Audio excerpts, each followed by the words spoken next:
So you've come out for regime change in Iran, as distinct just from taking out the nuclear sites. What does regime change look like in Iran? Somebody else in charge. How do you get there? Look, that ultimately has to be a popular uprising from the people. And it's not a complicated question. Is America better off with a country that has a leader who hates us and wants to kill us, or to have a country with a leader who likes us and wants to be friends with us? And definitely the latter's better. Of course. Yeah. And so that's not a complicated statement. Look, I believe you look across the world when you have countries that have dictators that are viciously anti-America. Venezuela, Maduro hates us. Would we be better off with Maduro out of power? Absolutely. I want our enemies out of power, and I want our friends in power. I could not agree more. The question is, how do you get there? Of course. And we've been trying to kill Maduro for quite some time. We have troops there, as you know. I don't know that we've been trying to kill Maduro. We have. Oh. And I think you know that. And okay, I don't know that. Okay, well, as a statement of fact, we have. So we do have massive sanctions. We tried to pressure him out of office. Yeah, I'm not aware of efforts. I'm just saying there's a lot of pressure coming from various parts of the U.S. government on that government, and it's still there. Yeah. Same, the country of our ancestors, Cuba, 1959, we've been working on that. Hasn't worked. So I think we both agree it's hard to do. It absolutely is hard. And look, I think you're reasonable to ask, how do we produce that? And I think there's a distinction between what your objective is and the means to get it. There are all sorts of things I would say we would be better off.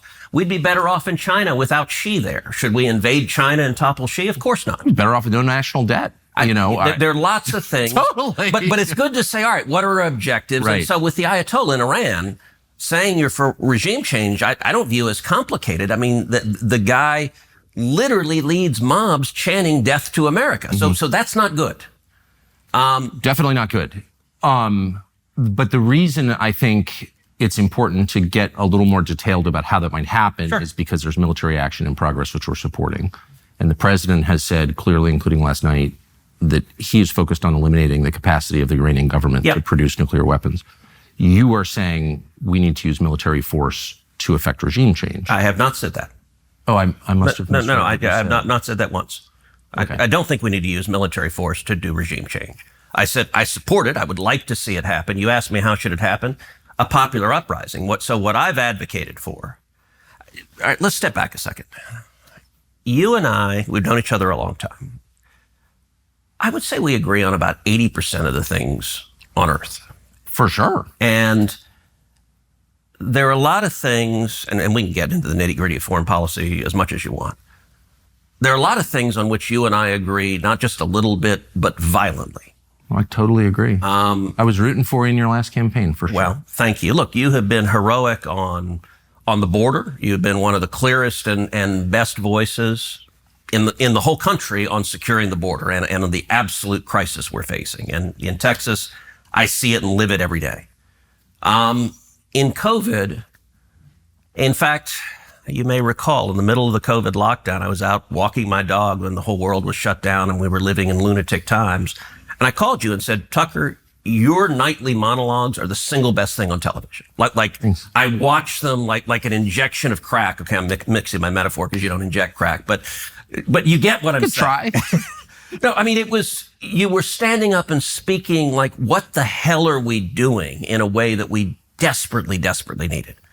And so whether it's securing the border, whether it's the insanity of COVID lockdowns and the vaccine mandates, whether it is the Second Amendment or the First Amendment, you and I agree on a ton of stuff. The 20% where we disagree, I do think is meaningful. And it's mostly in the foreign policy space. And what I would say, if you'll allow me to get a little theoretical, and then I'm happy to get specific. Yes. For a long time, people had perceived two different poles of Republican foreign policy. There have been interventionists, and those have been people like John McCain and Lindsey Graham and George W. Bush. And there have been isolationists. And the most prominent of those have been Ron Paul and Rand Paul, and there are others. And people perceive those are the two choices. You got to be one or the other. I've always thought both were wrong. I don't agree with either one. The way I view my own foreign policy... I'm with you, by the way, for whatever it's worth. Yeah. I agree with you. Okay, good. I don't know who set up that binary, but there are lots of choices, actually. I mean, people sort of naturally fall into, I think they want to classify people and they're like, okay, you're one or the other and you got to be all or nothing. And the interventionists, it seems, have never seen a country they didn't want to invade, and that doesn't make any sense to me. And the isolationists, I think, don't take the threats to America seriously. And I think that's naive and it doesn't work. And so my view, I consider myself a third point on the triangle. And what I describe that as is that I am a non-interventionist hawk, which sounds a little weird, but what do I mean by that? I mean the central touch point for U.S. foreign policy and for any question of military intervention should be the vital national security interest of the United States. How does this make America safer? How does this protect Americans? If it does, we should be strong. And actually, another way of conceiving what I'm saying, I'm speaking theoretically, but Reagan referred to it as peace through strength. And actually, I think Donald Trump's foreign policy is very much what I'm describing, a non-interventionist hawk, where he understands that, and I think this is historically true, the best way to avoid war is being strong. That weakness and isolationism, I think, encourages war. So going back to regime change, where you started in Iran. Just to make, I don't think I disagree with anything you've said, so we may not be that far apart, really, because you said that the single criterion for making decisions about America's foreign policy is America's national interest. Yes. That's it. Yeah. Which is also America first. That's another way of putting that as well. I think it's the definition of it. Yeah. The question is, are we watching that now?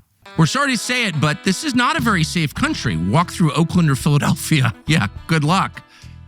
So most people, when they think about this, want to carry a firearm, and a lot of us do. The problem is there can be massive consequences for that. Ask Kyle Rittenhouse. Kyle Rittenhouse got off in the end, but he was innocent from the first moment. It was obvious on video, and he was facing life in prison anyway. That's what the anti-gun movement will do. They'll throw you in prison for defending yourself with a firearm. And that's why a lot of Americans are turning to Berna. It's a proudly American company. Berna makes self-defense launchers that hundreds of law enforcement departments trust. They've sold over 600,000 pistols, mostly to private citizens who refuse to be empty-handed. These pistols, and I have one, fire rock-hard kinetic rounds or tear gas rounds and pepper projectiles, and they stop a threat from up to 60 feet away. There are no background checks. There are no waiting periods. Berna can ship it directly to your door. You can't be arrested for defending yourself with a Berna pistol. Visit Berna, BYRNA.com, or your local Sportsman's Warehouse to get yours today. Berna.com. So I think we are. And from what you've said publicly, I think on Iran in particular, you and I disagree. And all right, let me contrast it when Obama was president. When Obama was president, you remember he talked about wanting to have military action against Syria. Mm-hmm. And at the time, I tried to keep an open mind to it. I said, okay, let me listen to the commander-in-chief, describe to me how this is in America's interest and what your plan is. And Bashar Assad was a bad guy. He was killing his own citizens, and he had chemical weapons that were very dangerous. I could conceive of a commander-in-chief laying out a plan for, okay, we're going to go in and say, grab the chemical weapons and leave. Like, I could see that if there was a real threat to America and there was a plan to prevent that, I could see supporting that. So I wanted to hear what he had to say. And I listened both in classified briefings and public questioning. And number one, their public defense of it was incoherent. So John Kerry said, we're going to engage in an unbelievably small strike. I think that's a quote. I'm like, okay, and to do what? At the time, there were 9 major rebel Islamic groups in Syria. I'm like, okay, I agree, Bashar Assad's a bad guy. You topple him. And one of the 9 other groups takes over. 7 of them were affiliated with radical Islamic terrorism. You had Al-Qaeda and Al-Nusra. I'm like, wait, how is it better to have lunatics who hate us in charge? Assad's a bad guy, but I don't want worse guys in charge. Obama administration couldn't give an answer to that. And ultimately, when you press them, John Kerry in particular, I pressed, and he would say, well, we need to defend international norms. Like, what the hell's an international norm? I don't know what it is, but I'm not interested in putting U.S. servicemen and women in harm's way to defend one. Amen. So I opposed the Syria attack and opposed it vocally. And it was interesting. Rand and I agreed. Rand's a friend of mine, but we agreed with that position for different reasons. What I was asking is I think the question we should ask, how does this make America safer? The Obama administration couldn't give me an answer, so I posed it. I think Iran is very different. Let me ask what you think of how Syria wound up, because Bashar al-Assad now lives in Moscow. Yeah. He was taken out by our allies, and he's been replaced by a radical Islamist who was affiliated with ISIS. So is that a win or no? Unclear. Look, Syria's a mess, so I've consistently opposed. But we had a secular leader in a religious and ethnically diverse country. Now we have a religious extremist, Islamic religious extremist, who's overseeing the purge of Christians and Alawites. Is that better? That doesn't seem like a win. One of the things you said is you said he was taken out by our allies. I don't think that's right. Israel didn't take Assad out. What happened, and I'll tell you. What about Turkey? Turkey didn't take him out. So it was interesting. I had a long... How did Assad get kicked out? Yeah. When Netanyahu was in D.C. a couple of months ago, he and I sat down for a couple of hours. He's a good friend of mine. And we talked actually about Syria. He made an interesting point that I've not heard anywhere else, in that he said he believes what toppled Assad was when Israel took out Nasrallah. Nasrallah was the head of Hezbollah, and they took him out. And he made an interesting point. He said it's fascinating how a charismatic leader, and Bibi said, look, Nasrallah was a very effective terrorist leader. And when they took him out, that power base was supporting Assad. And that ultimately, in Bibi's analysis, removed the support from Assad and toppled him. But they weren't trying to take out Assad. My view now, I don't know. So you don't think that, and I don't, it is very confusing, and I don't know that anyone really knows all the details, but you don't think that Israel or Turkey or NATO ally Turkey played any role in toppling Assad? I don't know. I don't know that they did.